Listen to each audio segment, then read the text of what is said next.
tambay, Chef Boy tambay, Chef Boy tambay na kayo.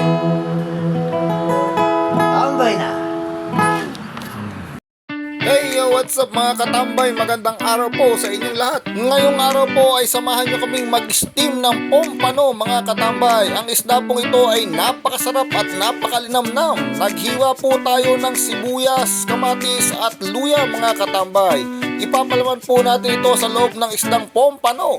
Pagkatapos ay pinahira natin ng mayonnaise ang labas ng pompano mga katambay. Kasama din ang asin na ipinahid sa ating pompano. Meron din po pala tayong bell pepper na hiniwa dyan. Pagsasama-samahin lang po natin at ibabalot natin sa aluminum foil mga katambay. Siyempre hindi nawala ang durog na paminta.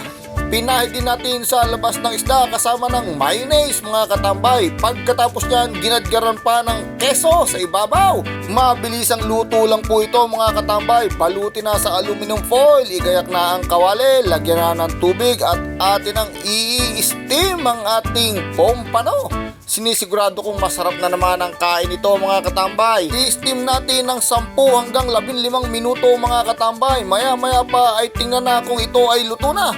Kung ito ay luto na, abay ano pa ang hinihintay nyo? Hanguin na natin ito sa isang lalagyan. Titikman na natin ang ating niluto ngayong araw mga katambay. Ayan at nalusaw na ang keso. Kumuha na ng tinidor, tikman natin ng konti. Abay napakasarap nga naman mga katambay.